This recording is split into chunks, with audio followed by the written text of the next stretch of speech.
Hello, good morning, sir. Sir, am I हाँ जी, audible? हाँ जी, हाँ जी. Good morning. You are audible, sir. You are audible. Welcome you, sir. Thank you, sir. Good morning, sir.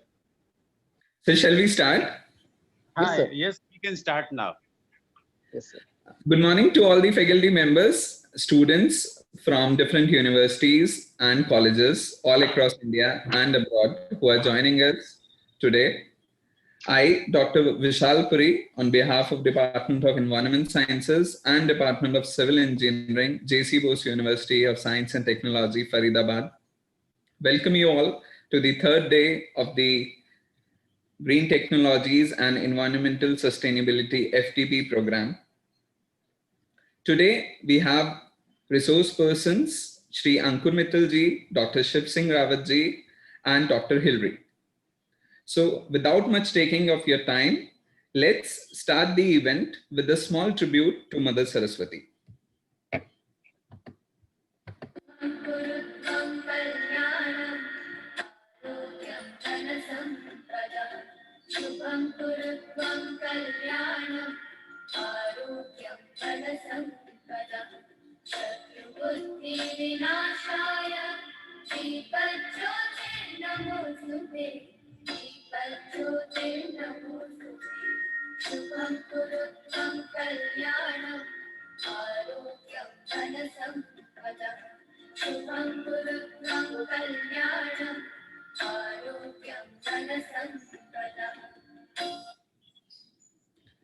Now I request Chairman Department of Civil Engineering, Professor M.L. Agarwal sir, to please welcome our guest speaker for the day.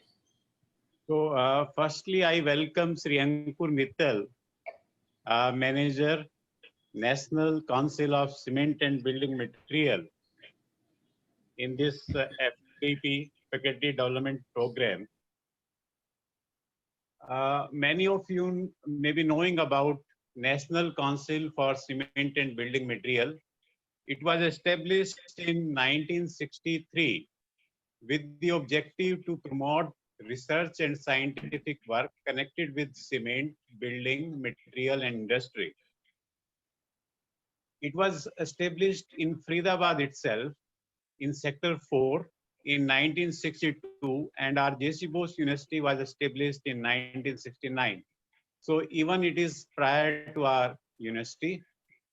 NCB is under control of Government of India for technology development, technology transfer, continuing education, industrial services for cement, building, construction sector, and structure. Its R&D center is located in Sector 4 Faridabad. Its vision is sustainable development in cement and construction sector.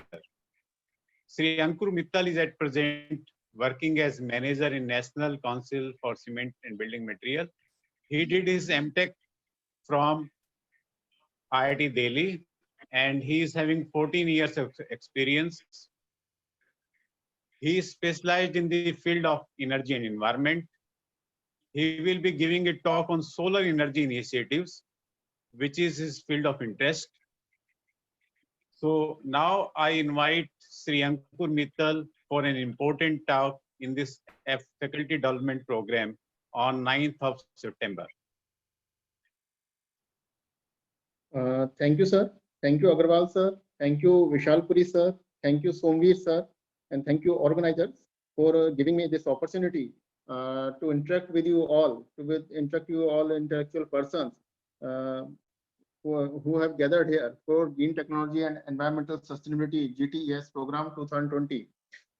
These are the measures that certainly put up our YMCA or JC Bose University across the other organizations, because the topics that are covered in this program are very much relevant to the sustainability as well as the growth gear of this country.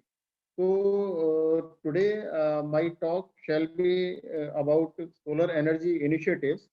So we all know that renewable energy, it has started playing an increasingly important role for augmentation of grid power, providing energy access, reducing consumption of fossil fuels, and helping India pursue its low carbon development path.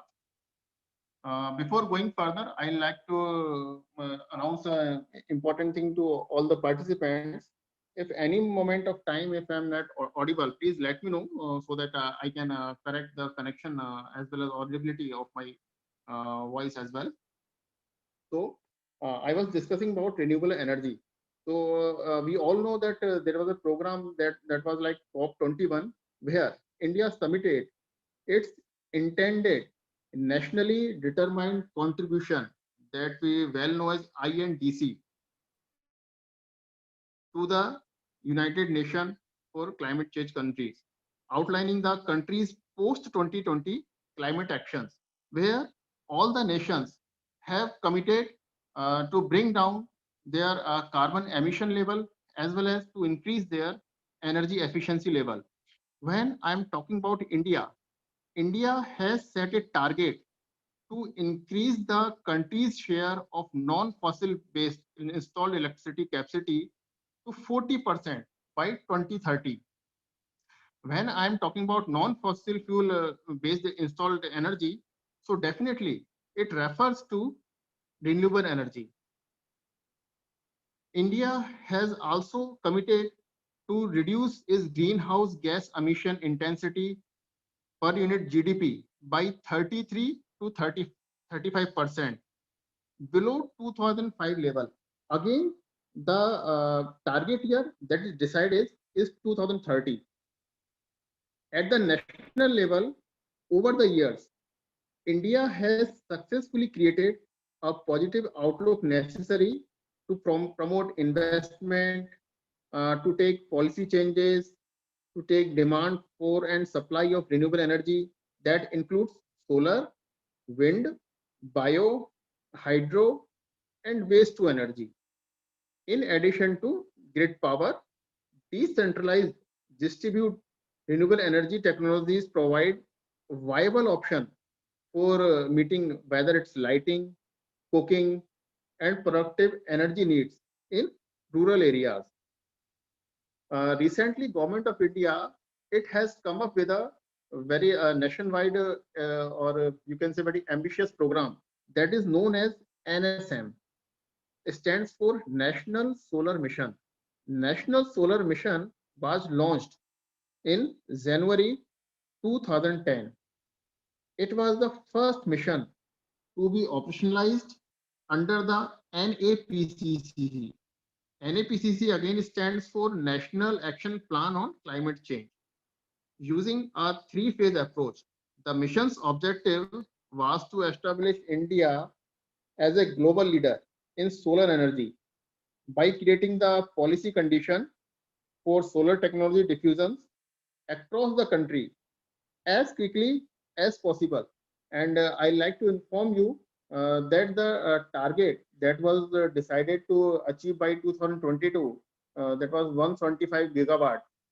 Indian government ambitiously changed, or they have increased the target by 225 gigawatt. So this was the introduction about this topic. So in the later on slides, we'll cover the concepts of solar thermal energy, solar PV energy, what are the advantages, what are the applications of solar energy, what are the strategies that Indian government or we people of India are adopting to make us Atmanirbhar in energy consumption as well as energy utilization. So I'll request Somveer sir to go to the next slide.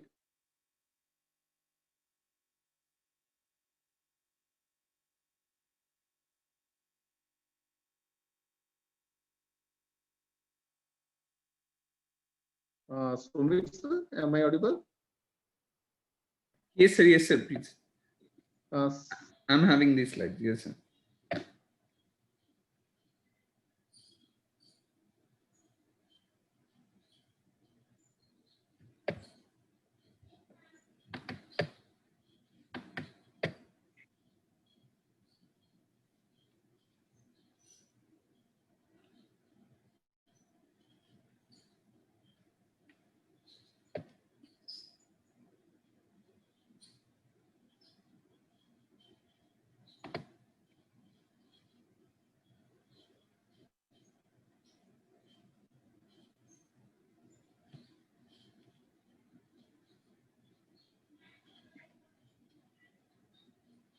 Sir, I think you have to click that enable editing.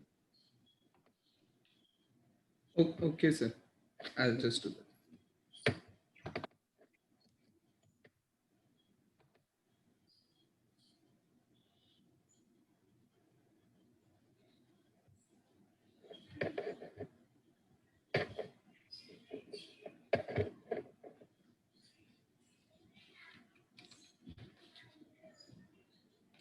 Sir, is it visible? Yes, sir, it is quite visible. Is it visible to all the participants? It is visible. Okay. Sir, can you go to the previous slides? Because Yes. it is the slides. Okay. So I like to start with some facts that promote to our need for renewable energy development in our country. We know that Indian economy, it is based on rural development. So I have taken two time horizon. One is 2010 and another one is 2050. Between these two time horizon, the Indian commercial growth, it is estimated to escalate by 5.5 times. And also there is an estimation of increase of by 50% of per capita carbon dioxide emission when we compare from 2010 level to 2050. And it is quite obvious if we keep continue to utilize fossil fuel to cater up our increased energy demand, so definitely there shall be increase in CO2 as well as other toxic gases. India is completing its uh, natural gas as well as petroleum requirement from Arab countries, and 75 to 80% it is imported from a single country, that is Qatar. And with the present consumption level, the life of petroleum fuel, it is not estimated more than 30 years, and for fossil fuel, for coal, it will not go longer than 200 years. Still, 45% of rural household in India are non-electrified, and Indian government, it has ambition to electrify all the rurals, all the parts in country that are 100% electrified. Next slide. 85% of rural households are devoid of clean cooking fuel. They are still dependent on kerosene and other high emission fuels. 70% of rural working population in India depends on agriculture and allied activities for livelihood. That's why the economy of India, it is based on agriculture. 60% of irrigated area depends on groundwater irrigation, and that's how we know that major chunk of energy, it is being utilized in agriculture purpose, besides of depletion of groundwater level day by day. 90% of India's imported coal demand is met by three countries: Indonesia, Australia, South Africa. Though we have ample of coal available in India, but when we go about the quality, so the quality is not as much desirable by the industry. So that's why we are dependent for coal import also to other countries. Over 90% of wind and solar installation, they are spread mostly in 7 states of India. The states are Tamil Nadu, Gujarat, Rajasthan, Karnataka, Madhya Pradesh, Maharashtra, and Andhra Pradesh. Next slide, sir.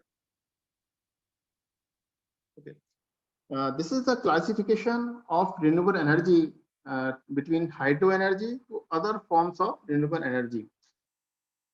There is a demarcation, there is a marcation of hydro energy, whether it should be counted under renewable energy or not. So the line for marcation is 25 megawatt.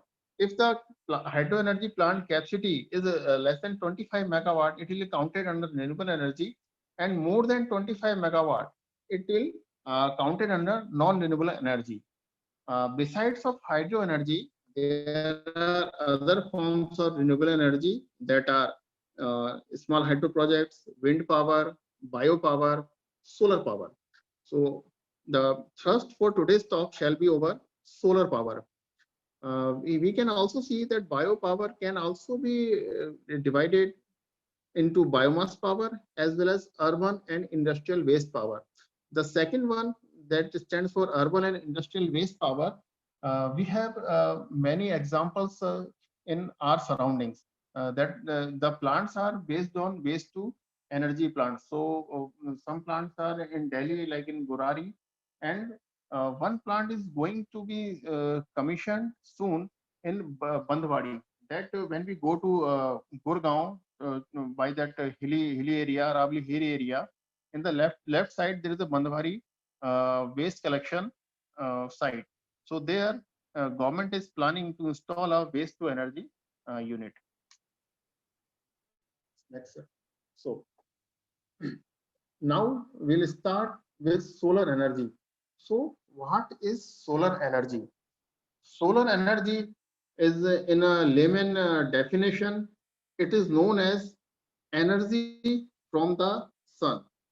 So we know that sun is composed primarily of the chemical elements hydrogen and helium.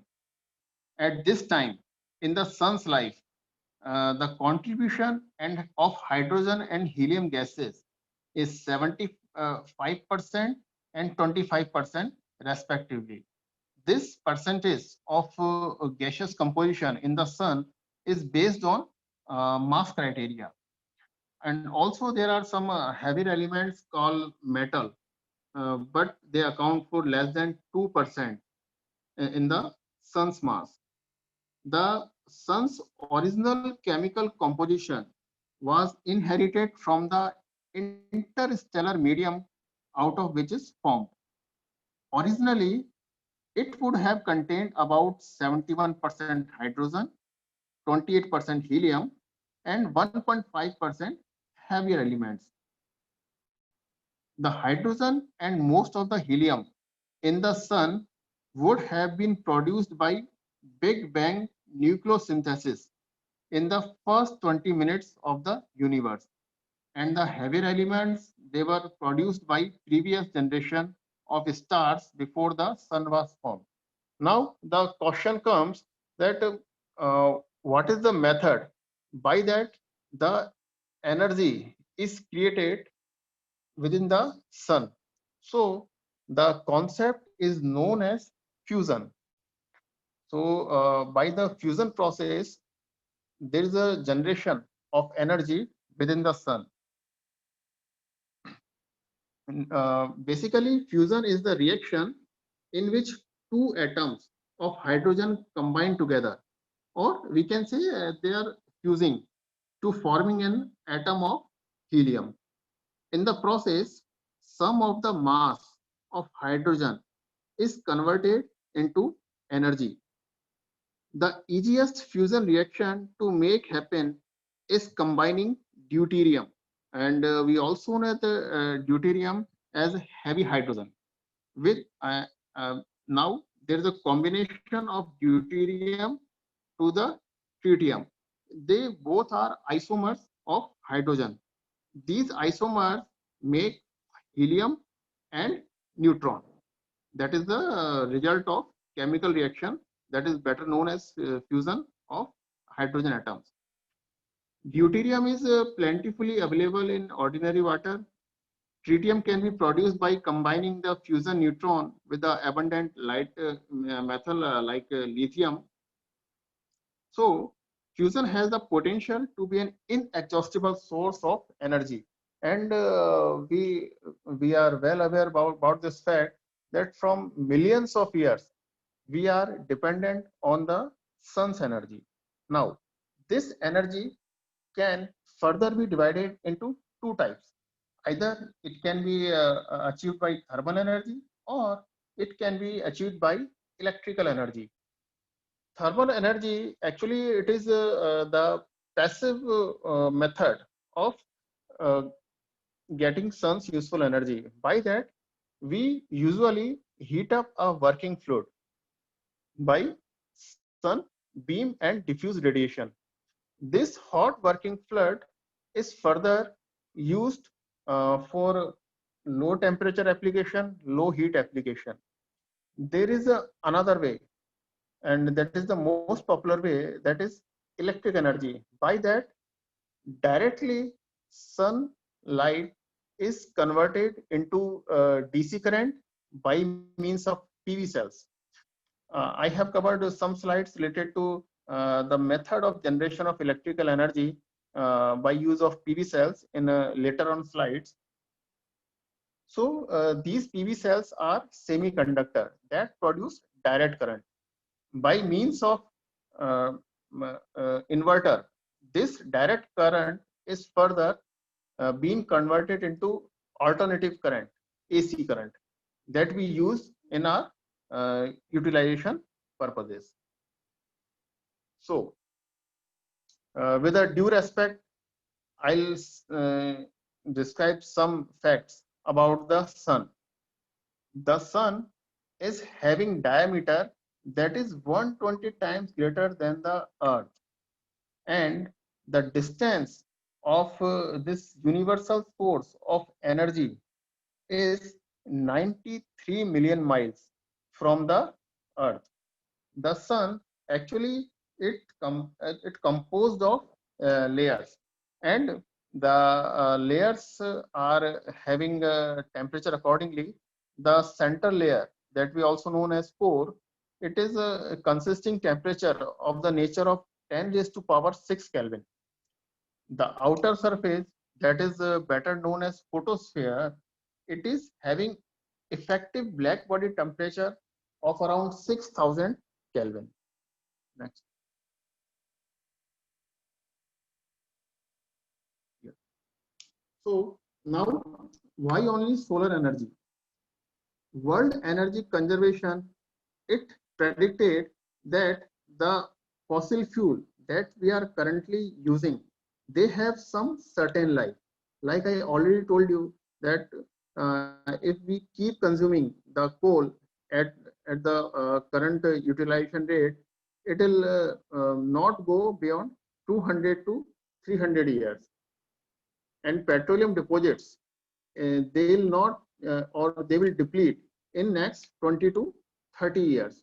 So the solar energy is the most promising option because it has an advantage by distribution over a wide geographical area.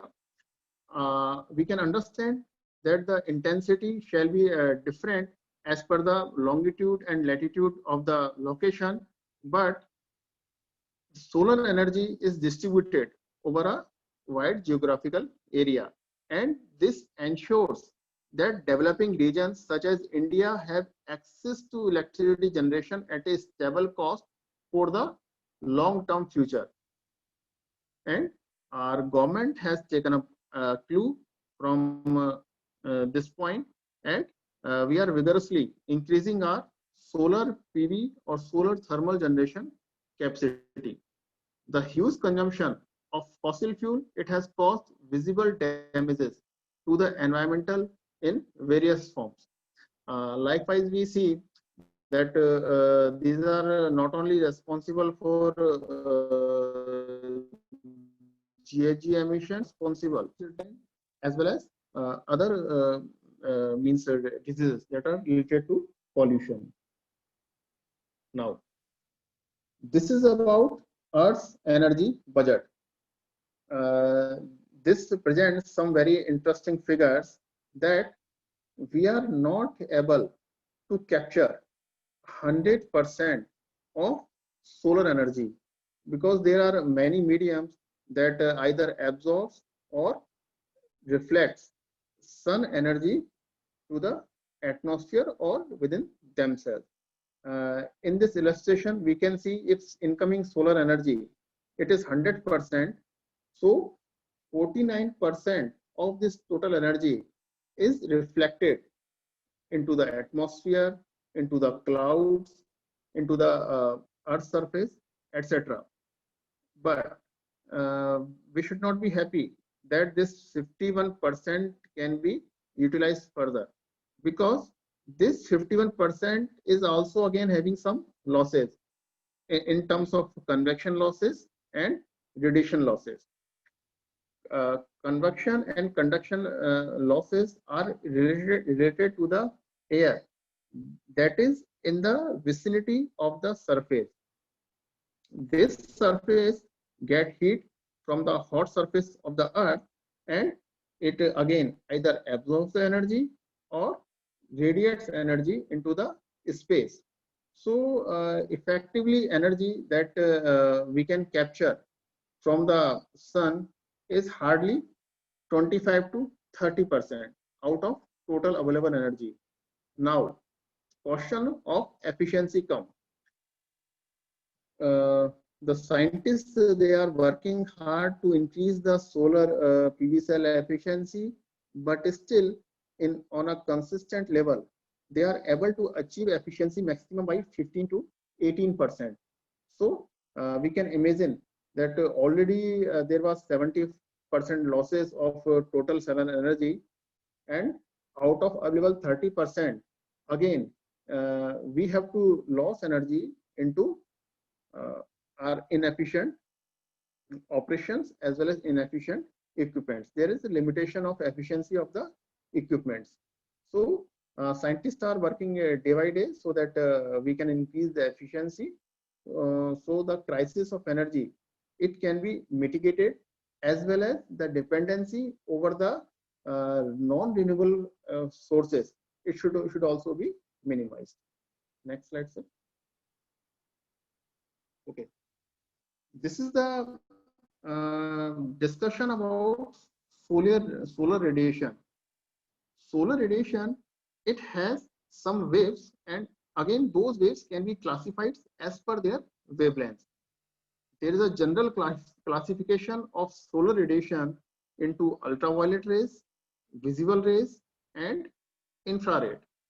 So ultraviolet rays, they are having contribution of 8.7% of solar radiation, and the wavelength range of ultraviolet is 200 to 400 nanometer.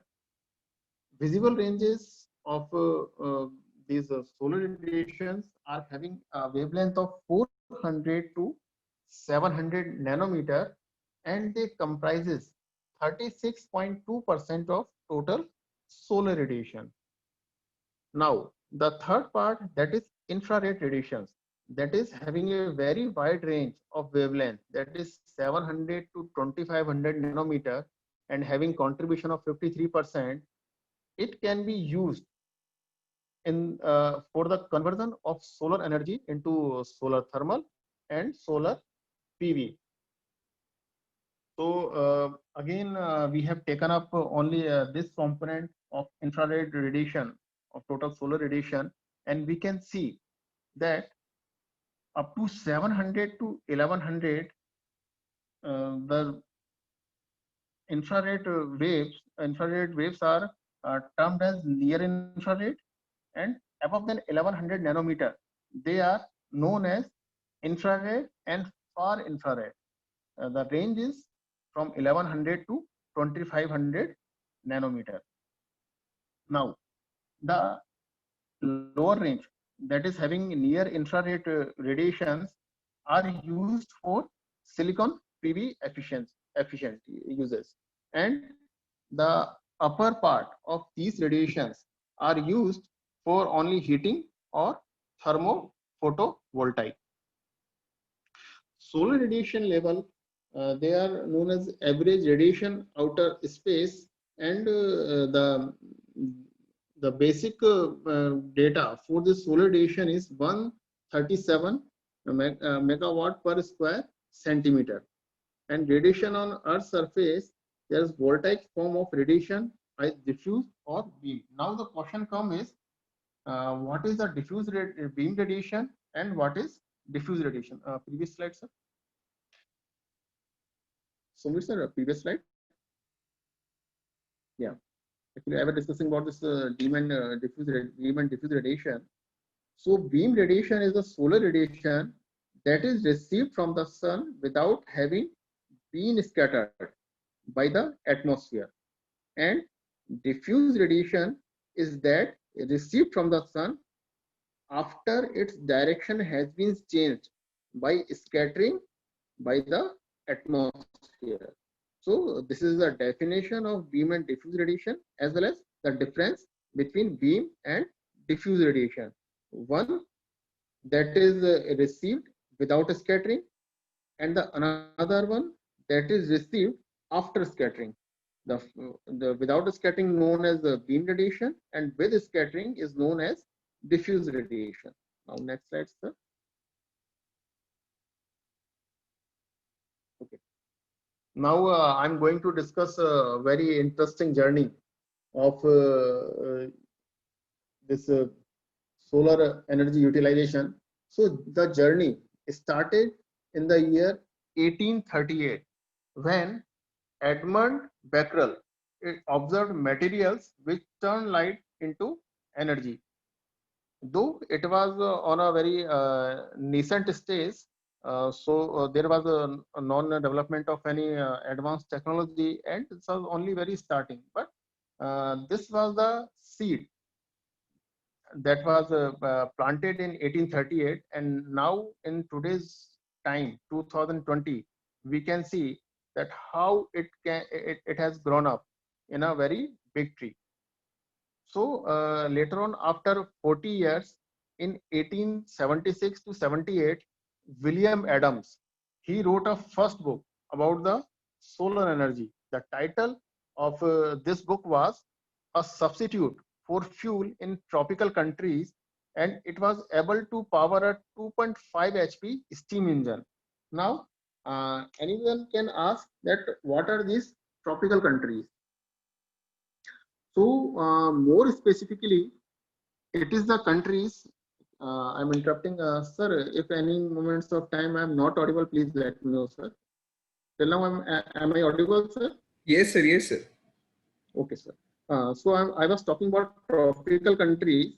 More specifically, these are the countries that are located between Tropic of Cancer and the Tropic of Capricorn. Means 23.5 degree north side and 23.5 degree on southern side. So the tropics make up about 40% of the surface area of the planet, and is home to approximately 40% of the world's population. And our country, India, it also lies in this tropical region. India's climate can be classified as a hot tropical country, except the northern states of Himachal Pradesh and Jammu Kashmir in the north, and Sikkim in the northeastern hills, which have a cooler, more continental influenced climate. Otherwise, when we see as an aggregate, the most of India's summer is very hot, but the northeast states, they are having slightly cooler climate. So after Mr. William Adams in 1860, Mr. August Moussaout used direct conversion of solar radiation into mechanical power. In the right side, we are seeing a picture that was equipment developed by Mr. Moussaout, known as solar collector, where the energy or the rays of sun are concentrated over a central part of this structure, and again it is reflected to the use point where working fluid is that get energy to raise the temperature and for further usage. So this was a very means a very challenging development done by Mr. August Moussaout. In 1895, Mr. Aubrey Enas, he formed the first solar energy company, followed by Mr. Henry Wilsey. In 1904, Mr. Henry, he built two huge plants in California to store generated power, because till now the power was used for as soon as it was collected, it was converted for utilization. but there was no provision for power backup. So Mr. Henry, he introduced for this power back concept, and he developed equipments based on power backup options. Next, sir.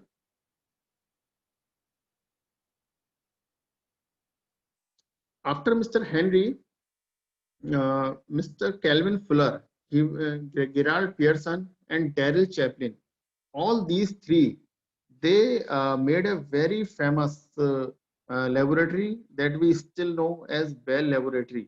It was established in 1954, and Bell Laboratory, it started to discover the use of silicon as a semiconductor, which led to the construction of a solar panel with an efficiency rate of 6%.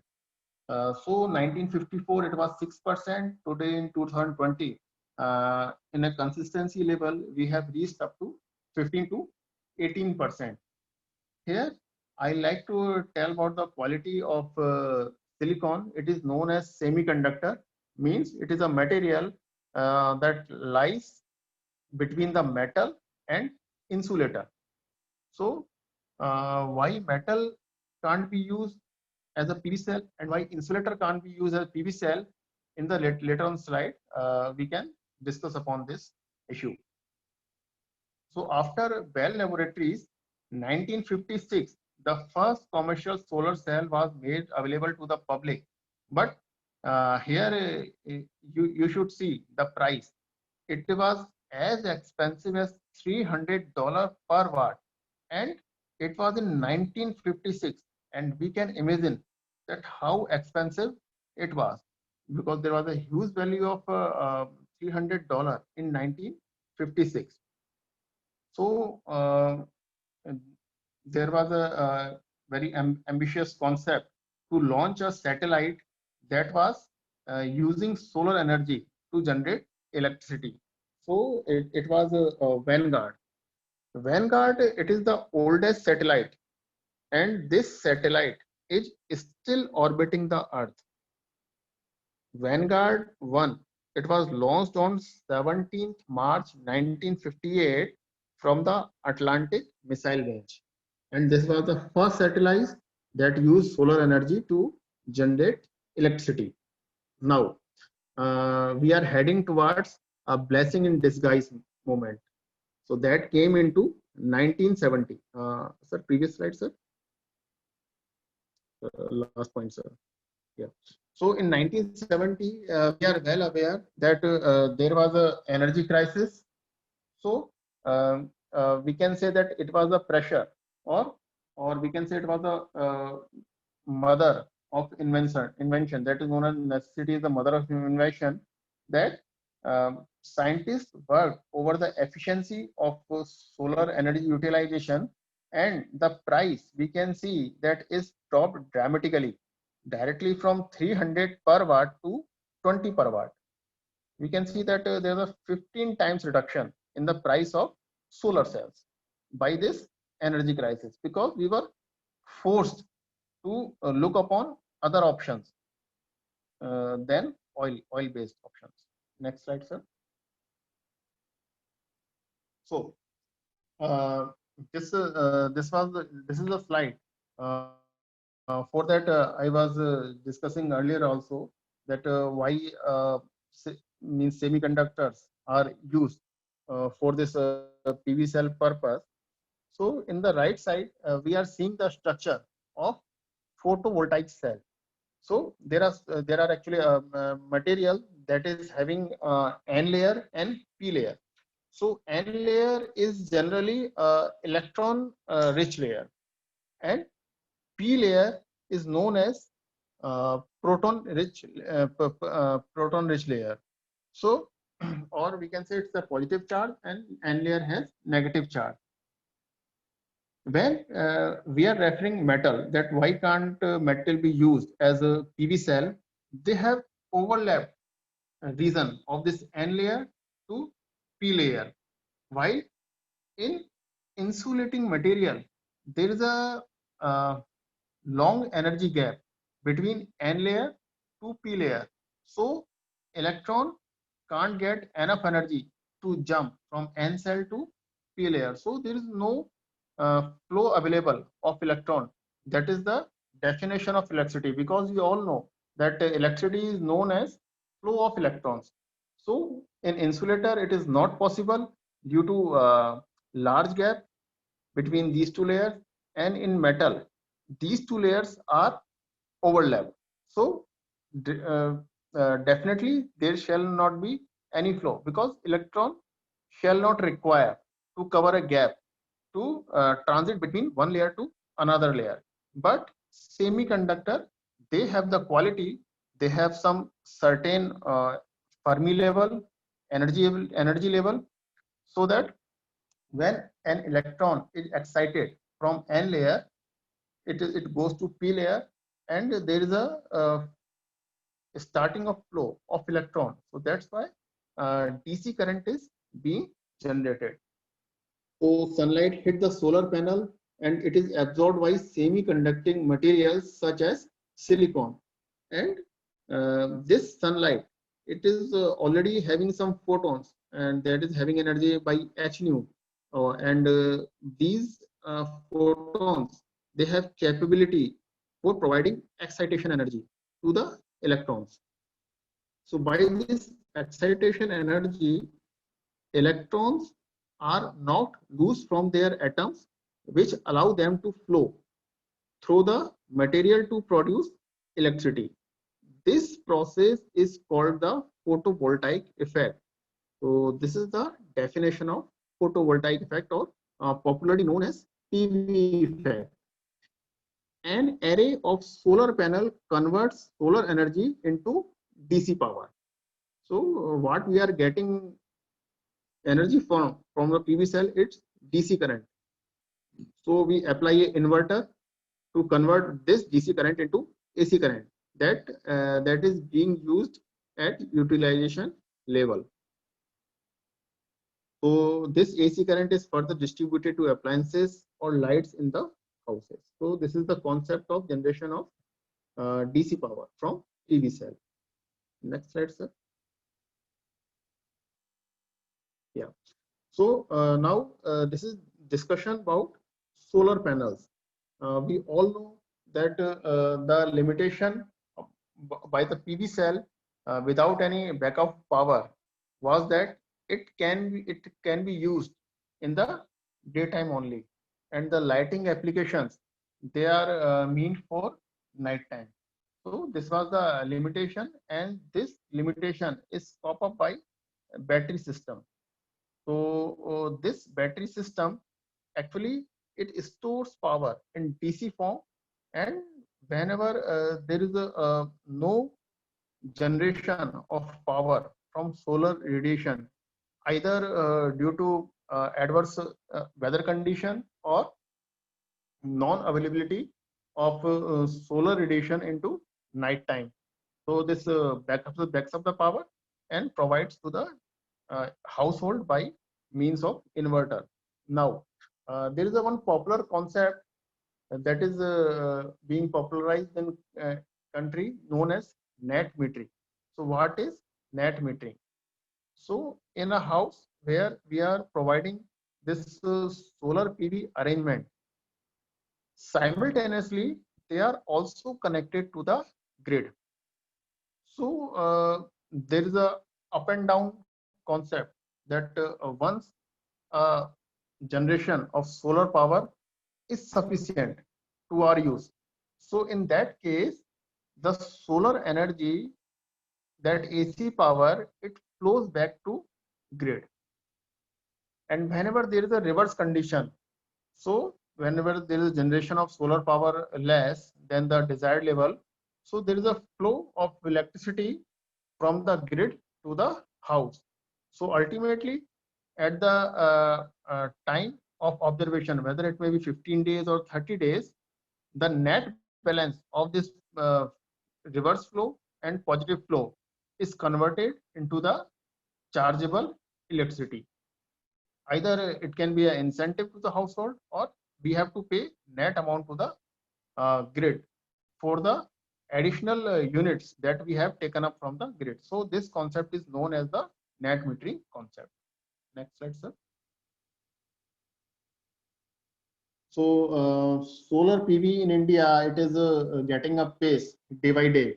So the story started in the 1970s, where solar photovoltaic program of the government of India, that was one of the largest in the world, relief offered by government on solar PV manufacturers and user of solar PV based product. So the incentives that government introduced at that time were like 100% depreciation in the first year of installation of the systems, no excise duty for manufacturers, low import tariff for several raw materials and components, and soft loan to users, intermediaries, and manufacturers. Actually, all these measures provided interest to the this concept provider, to the user, so they can promote this renewable energy.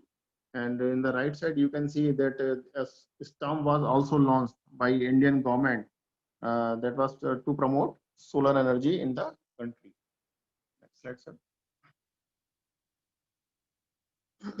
So when I started with the facts in this talk, we know that we discussed about rural India, because these are the areas that are not having sufficient electricity, not having sufficient resources. So definitely solar technology, it can emerge as a boon in this rural area, where we can see that there are several uses of this solar PV, whether it's on by community lighting system. It can be used as portable solar lanterns. It can be used as street lights. It can be used as fixed home lighting system, and also it can be used as water pumping. Although this water pumping, it has some limitation that it can be used for shallow pumping only, not for deep pumping. But still, wherever there is a no water scarcity and water is available at the upper layer of the earth, so the water pumping, it can be use solar power for operation, and up to 1 kilowatt DC motor can be operated. Next slide, sir. These are also some very interesting uses of solar energy.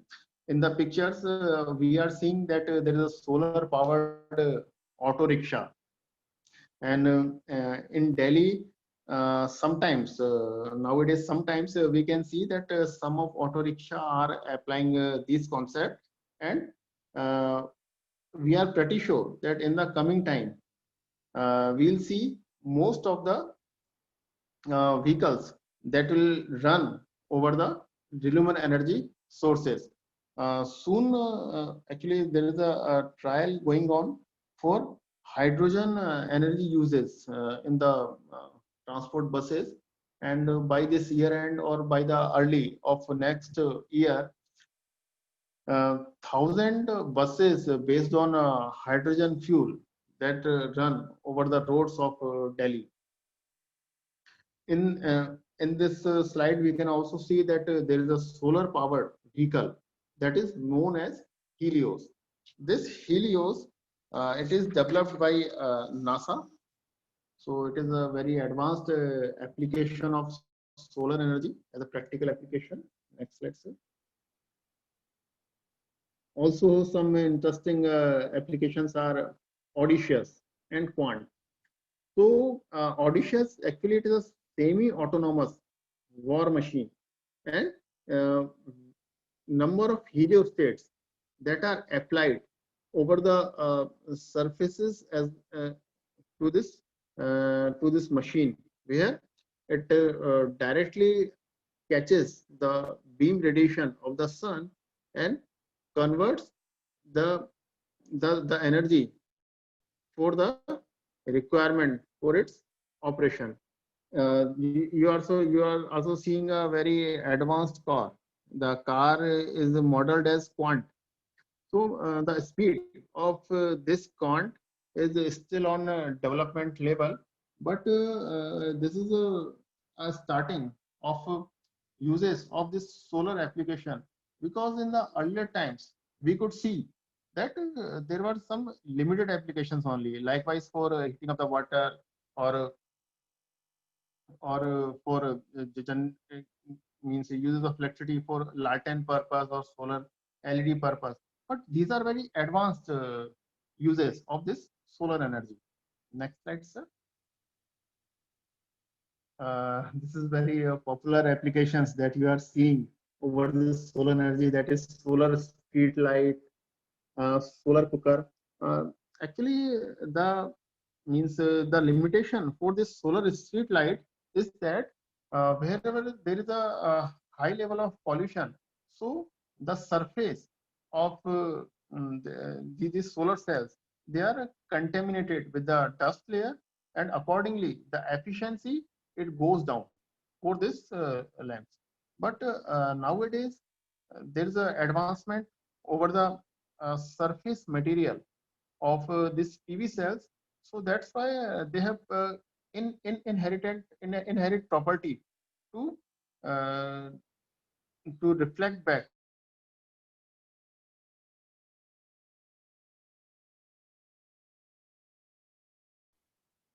efficiency level of this PV cells. There is also, you are seeing a solar cooker application based on this solar energy. Next slide, sir. Yeah, this is a very advanced application of this solar energy. I'll start with this BIPV concept. In the rightmost side, you are seeing a building. Actually, this building is made up of BIPV photovoltaic materials. So what is this BIPV? BIPV stands for Building Integrated Photovoltaics Voltage. Photovoltaics. So these are the materials that are used to replace conventional building materials in parts of the building envelope, such as the roof, skylights, or facades. Uh, in the picture, you are seeing the window. Actually, these windows are made up of these BIPV materials. So they are fulfilling the purpose of window, as well as they are as a source of solar energy generation. So this is a very advanced application of this solar energy. And sometimes this BIPV is used to refer to photovoltaics that are a retrofit integrated into the building after construction is complete. Most building integrated installation are actually BAPV. Some manufacturers and builders differentiate new construction BIPV from BAPV. Now, I'm shifting to the left side picture. You are seeing a air condition, as well as there is a hot water collector system. Now, uh, when you will have a chance to visit a nice National Institute of Solar Energy that is situated on this Faridabad Gurgaon road, and when we are going to Gurgaon, it comes on right side. They are using this solar energy application for solar air conditioning, and I'm also witness for these type of application, and these ACs are running efficiently even on the today's time when climate is getting hotter and hotter day by day. So these are the very useful application of this solar energy. Next slide, sir. These are some other potential practical application of solar energy, like solar lanterns, PV powered agriculture pumps, solar cookers and ovens, solar street lighting system, telephone booths, community solar cooking systems, solar food dryers and air heaters, solar inverter, PV mobile network tower. And you will mesmerize to see that these applications can well be adapted by the rural part of this country without any implementation of much technology and much resources, because they have clean air, so efficiency is no issue. And also the solar energy actually depends over latitude and longitude, or you can say location of any site. So definitely it will serve as good as to other locations. Next slide, sir. Some other application of this solar energy, they includes vaccine.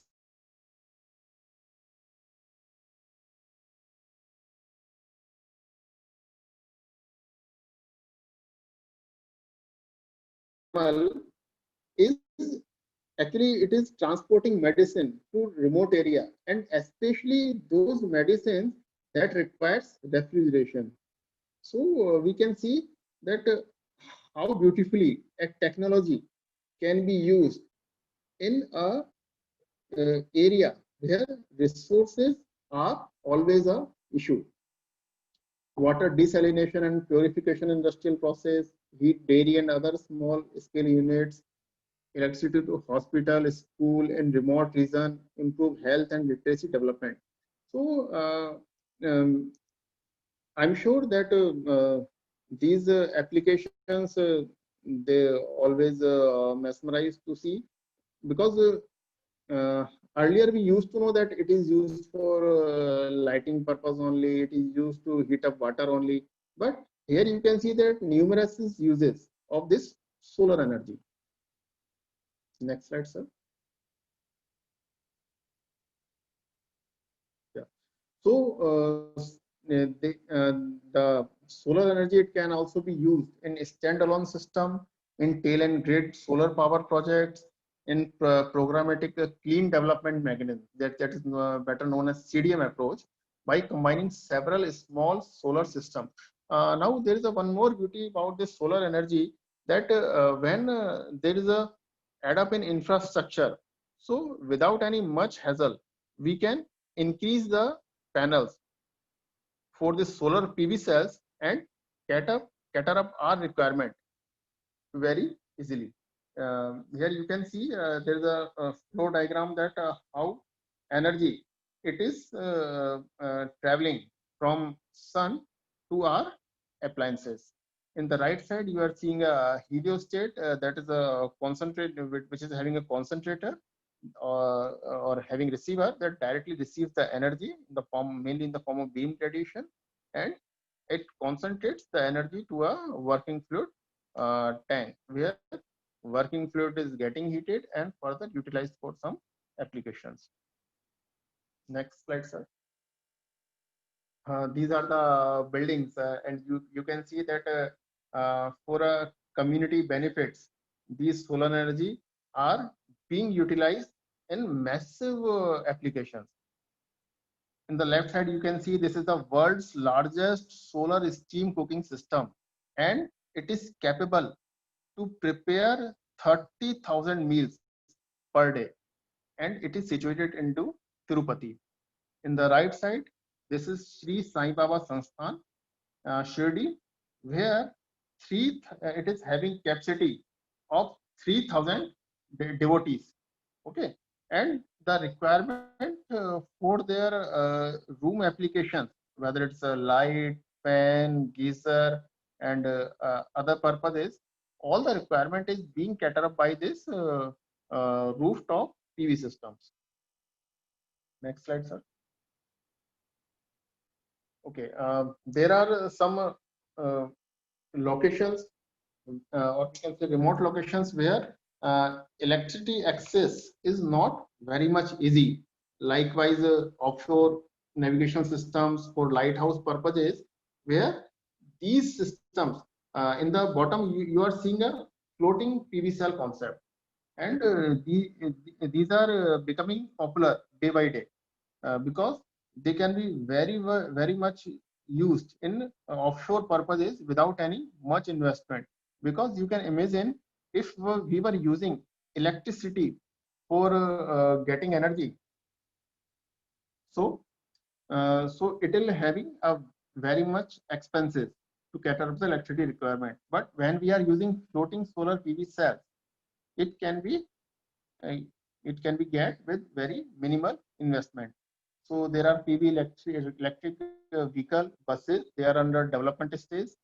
There are PV powered directional boards, advertisement banners. In the top picture, you are seeing that there is a advertisement board, and it is mounted with solar PV cells array, and the electricity is means being utilized for lighting up purpose in the night time. PV cells can also be used for charging batteries and cell phones.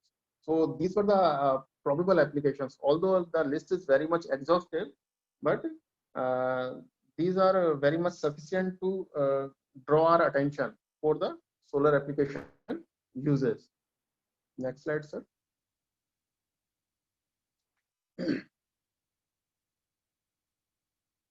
Yeah. Now I'm going to discuss both sides of coin. So one is positive sides, and another one is not positive. I'll not call it negative, but I'll call it not positive at the moment, because these not positive, they always gives us challenges. So I'll start with the positive sides. So these are the solar energy advantages.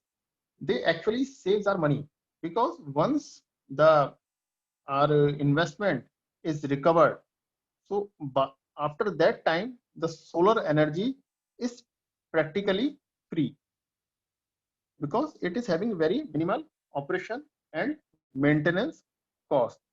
And government is also providing a financial incentives that reduce the cost of solar PV cell. uh, at the moment, the price of solar PV, it has come down drastically to the to 2 rupees 30 paisa per unit. That we can see that it is very much comparable, or it is far better than the fossil fuel based thermal power plants supplied energy. Even in some Rajasthan area, and the government that is coming up with the largest world solar park in Ladakh. So there the cost shall be even below 2 rupees per unit. And these are environmentally friendly because there is no emission. So there is no GHG emission, no SOx emission, no NOx emission. So if there is no SOx, NOx emission, so there is a no escalation in the temperature, as well as uh, no generation of acid rain, etc. That are means disturbing our life. It does not pollute air, and solar energy does not contribute to global warming. It actively contributes to the decreases of harmful greenhouse gases emission. By not using any fuel, solar energy does not contribute to the cost and problems of the recovery and transportation of fuel or the storage of radioactive waste. Now coming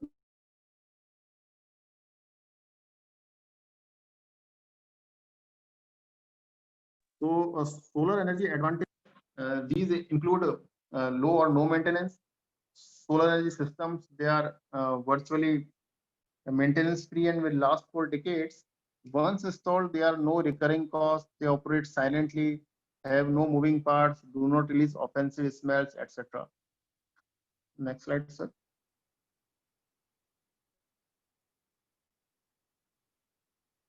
There are some challenges in the sustainable development of solar energy, but again, these are counted in the positive side of solar energy, because solar energy can be used in these challenges, and it is heading towards sustainable development of these areas that are having lack of electricity supply, lack of clean potable water supply, lack of communication media, lack of health services, etc. So next slide. So now this is the turn to discuss about another side of coin, like what drawbacks may be associated with the solar energy. So these drawbacks, they include initial cost. That is the main disadvantage of installing a solar energy system. And why the cost is escalating? That is due to high cost of the semiconducting material. Many of the material is being imported uh, in India, so that's why cost is escalated by application of various taxes, services, etc. But nowadays the price of these material are also coming because of the development. Some other alternatives. One is known as perovskite crystal cells. These perovskite crystal cells, where the materials are artificially imparted the property of semiconductor, and they work as good as normal PV cell. So these are synthesized material known as perovskite, and that is I can also discuss about that perovskite cells, but cost of solar energy is also high compared to non-renewable utility supplied electricity. But nowadays, this is also the story of past, because I have discussed you the current price of this solar PV cell energy. Solar cells required quite a large area for installation to achieve a good level of efficiency. There are some losses associated with this solar setup, that is shading loss, blocking loss, where one array of solar cells, it is being hindered by the shadow of another array. So to cope up with these challenges, we have to maintain a sufficient distance between two arrays to get the maximum efficiency of PV cells. So definitely it adds up to a large area, but this will be again cater up by increasing the efficiency of solar PV cells. So the size of array, it will be smaller than the today's one. The efficiency of the system also relies on the location of the sun, although this problem can be overcome with the installation of certain components. Earlier, there was a fixed type of arrangement. So this fixed time of arrangement, it had limitations to get the maximum energy of sun at a particular moment of time. Now, the equipments are being facilitated with the movable components that change their direction as per the sun's location. So that's why at all the time they are able to get the maximum efficiency of solar cell. As far as solar power card go, their slower speed. So as I discussed that there was a Qantas concept of a solar car. So they right now they have limitations of low speed, but certainly in the future they will become cherry of the eye. Next slide, sir.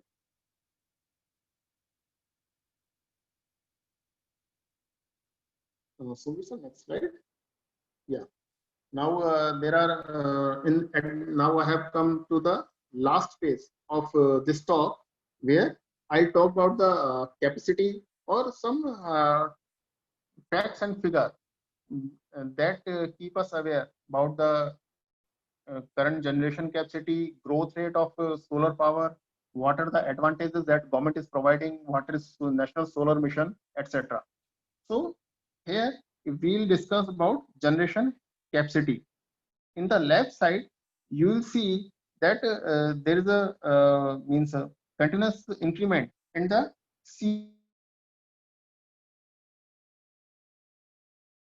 CAGR from 2019, and accounts for approximately 4% of total electricity generation and contributes simultaneously to the 4.4% of global renewable generation capacity.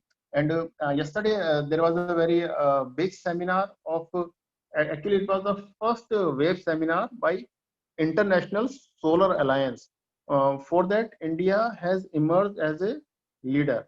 in the leadership of our Prime Minister Shri Narendra Modi. The International Energy Agency World Energy Outlook projects a growth of renewable energy supply to 4,500 gigawatt in 2040 on a global basis. And when we see if the percentage keep continues, so accordingly 4% of this 4,500 gigawatt shall be generated by India. Installed renewable power generation capacity, it has increased at a fast pace, and we can also witness it by the graph that we have drawn at the left side.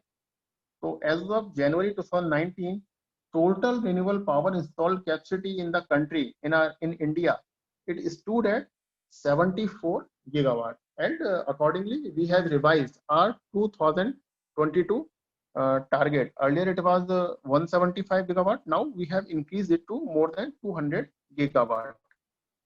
Next slide, sir. Yeah. Power generation from renewable energy sources in India, it has reached record 101 billion units in financial year 18, and that is a very remarkable figure. And by that figure, India stands fourth globally in terms of total installed wind power capacity and other sources of renewable energy, that includes solar also.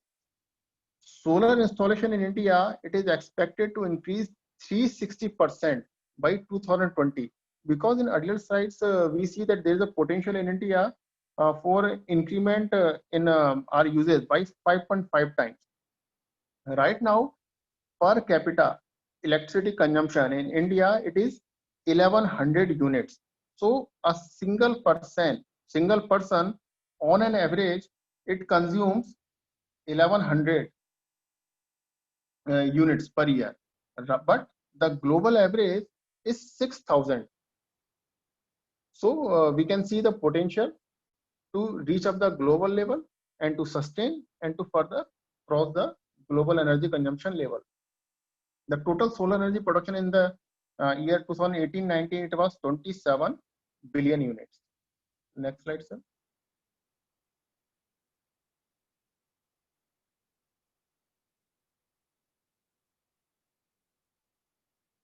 This is a solar power generation in country where we are blessed with our location, with our geographic position, that India is one of the best recipients of solar energy with relatively abundant availability due to its location in the solar belt.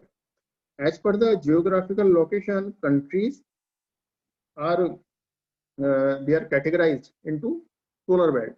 So the India, it is having position of solar belt between 400 south to 400 north. So growth in the solar power installed capacity, it is expected to surpass the installed capacity of wind power, reaching 100 gigawatt to by 2022. In the first half of 2018, India installed 1 megawatt of solar capacity per hour. So this was our speed. By that, we are adding up our facility to generate solar power. And by December 18, installed solar power capacity in the country, it was 25 gigawatt, and it is having a position of 5th globally. Actually, there are a number of projects that are planned in country, like 47 solar parks that have already been approved, and they'll having a cumulative capacity of 26 gigawatt. Solar sector, India, we are also having foreign direct foreign investment to the tune of 10 billion US dollar, and that was the story of financial year 2017. Now this portion has also been increased. The biggest solar projects financed in India is 709 megawatt, and it will be installed in Tangetco PV power plant. Over the past 5 years, India's installed solar generation capacity, it has risen 10 times more than it was 5 times before.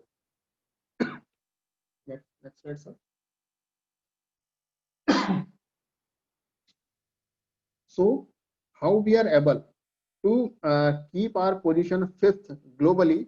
So these are the strategies that are being adopted in India, like full integration, where many giant players like Adani, that is in a solar PV, Suzlon, that is in wind power, they are coming up with very ambitious projects. India is also adopting a strategy of decentralized solar power, where off-grid solar power is growing up at a fast pace. And in the first half 2018, India accounted for 44% of global off-grid product sales, with sales of 1.3 million product. Purchase power agreement, lower tariffs, they are also one of the strategies that are reasons for escalation of solar capacity of India. Next slide, sir. Government has also come up with many policies that includes Indian Ocean Rim Association, repowering policies, wind solar hybrid policy, renewable purchase obligation, schemes for development of solar parks and ultra mega solar power projects. Out of these, I'll like to brief about this renewable purchase obligations, where the state by state industries are bound to either install a minimum percentage of their total utilization in the form of renewable energy, or they have to purchase or invest into some other projects with compiling that minimum percent of their minimum percent of their total power requirement. So this is coming under renewable purchase obligation, and that is also becoming very much popularized, and industries are now they are accepting this concept. Next slide, sir. These are the government initiatives presented in this form, where we can see that National Solar Mission, Green Energy Corridor, skill development, wind bidding scheme, etc. So now I can understand that there's a limitation of time, because I was allowed to speak by 12 noon. So I'll discuss one issue, that is one initiative, that is National Solar Mission out of these four. So National Solar Mission, it was launched on 11th January 2010, and it had set a target for development and deployment of 20 gigawatts solar power by the year 2022. Our cabinet, it had a meeting in year 2015, and it approved revision of target under National Solar Mission from 20 gigawatt to 100 gigawatt. We can see that there was a 5 times increment in the deployment of solar power. This scheme covered large solar plants of total 1000 megawatt capacity, connected to grid at 33 kV and above 500 megawatt capacity, each based on solar thermal as well as solar photovoltaic technology. It includes 3 stages: migration scheme, National Solar Mission Phase 1, Batch 1, and National Solar Mission Phase 1, Batch 2. Under National Solar Mission, there was an order to facilitate quick startup and for speedier implementation of ongoing projects under advanced stage of implementation in different states and different parts of country. This scheme was introduced in February 2010 to allow the migration of such projects to National Solar Mission. A total of 16 projects of 84 megawatt capacity were approved under this scheme for long-term procurement of power at Central Electricity Regulatory Commission as per the tariff of 2010-11. So these are the government initiatives that are boosting our capacity for solar power. Other three these are also very important, and either we can take up it in separate session or we can Google it. Next, sir. There are only a few slides left, sir. India is also estimated to have renewable energy potential of 900 gigawatt from various sources, including solar energy, wind power, bioenergy, small hydro. But we can see the major chunk of solar energy only, that is 750 gigawatt out of total energy potential of 900 gigawatt. So government has also recognized this potential and target of 175 gigawatt, that was again revised to more than 200 gigawatt of renewable energy capacity by 2022. It has been fixed. In India, there is an estimated potential of about 8,000 megawatt of tidal energy. That is also becoming day by day very promising option for renewable energy. And the power requirement at the coastal area, mostly of coastal area, shall be taken up by this source of energy. Next, sir. So we are estimating that by year 2040, the total ratio or total contribution of renewable energy in total Indian power generation shall be by 49%. So nearly 50-50. So it will reduce the dependency over fossil fuel as well as other gaseous products and oil products. Over the last few years, there has been an increase in percent contribution of renewable energy. And we can see that it has been increased from 13% to 21%. And that is only 4-year span. India, it aims to achieve a total of 175 gigawatt of installed renewable energy capacity by 2022. And India also planning to replace coal plants with renewable energy that is expected to save India 54,000 crore. Because as I earlier told, that for quality fossil fuel, we have to be dependent over other countries. Because in India, there is no quality coal available as per the requirement.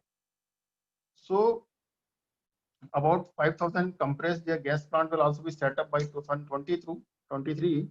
So this is the advantage of India, that in terms of robust demand, competitive advancement, policy support, increasing investment, etc.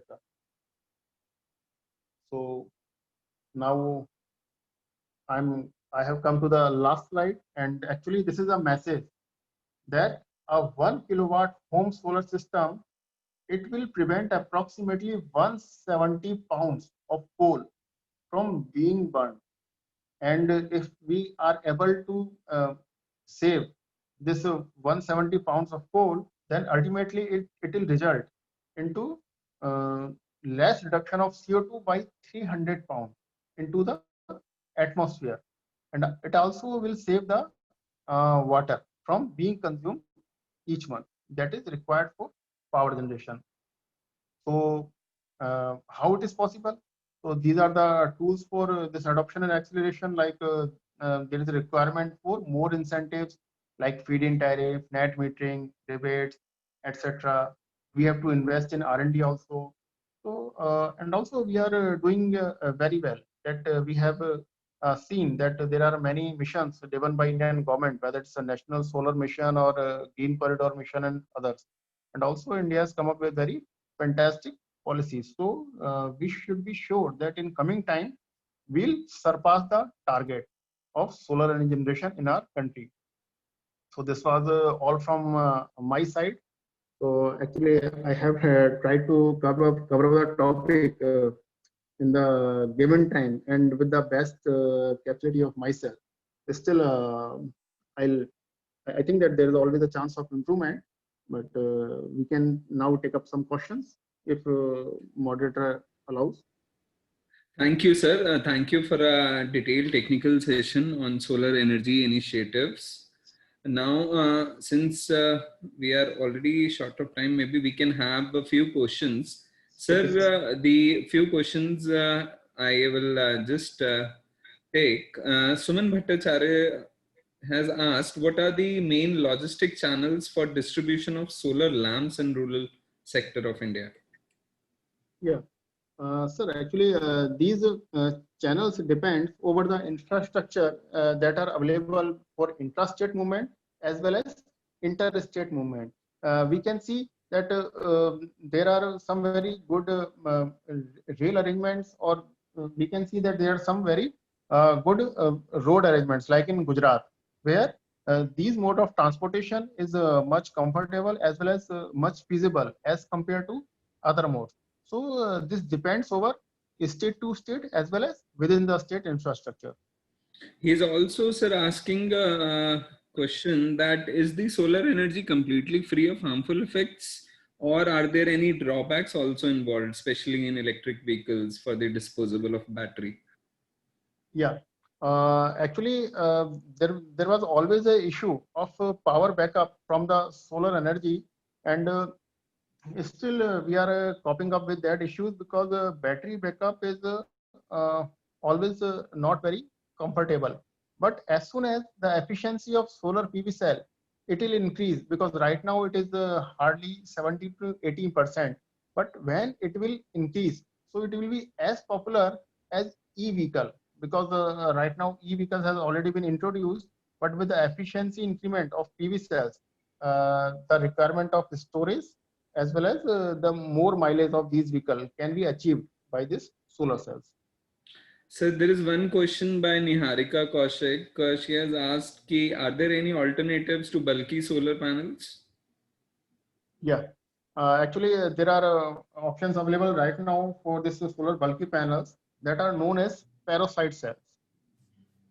These are some synthesized chemicals with some chemical reactions and with some mechanical processing that are being converted into a material that is having semiconductor properties. So IIT Delhi, it is already doing very much research for this perovskite cells development, and they'll surely be a means very good alternative of this bulky solar PV cells panel.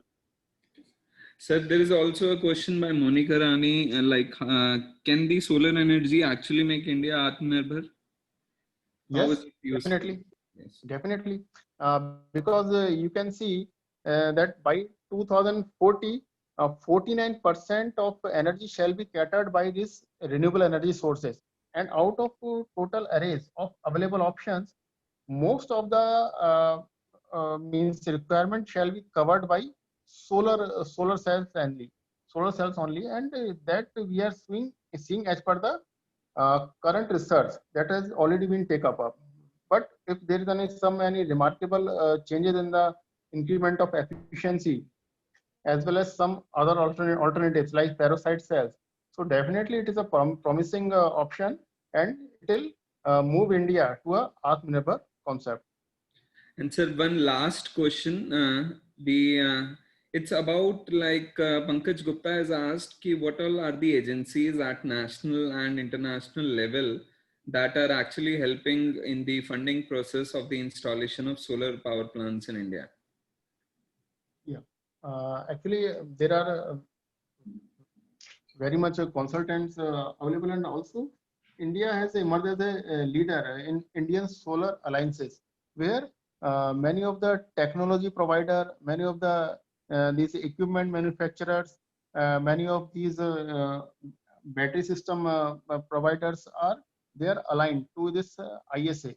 But still there are like Avantgarde consultants and Adani Green Energy company. These are some means dedicated key role players that are available for this solar energy improvement and development.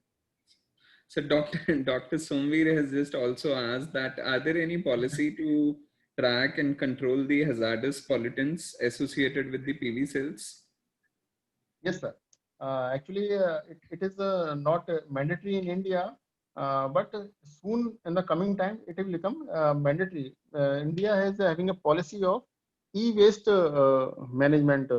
So that is also applied to this PV cells. Thank you, sir. Thank you for the very detailed aspects on the different solar energy initiatives, the different kind of technologies that are being now involved to reduce the pollution, especially with the help of solar energy. On behalf of Department of Civil Engineering and Department of Environment Science,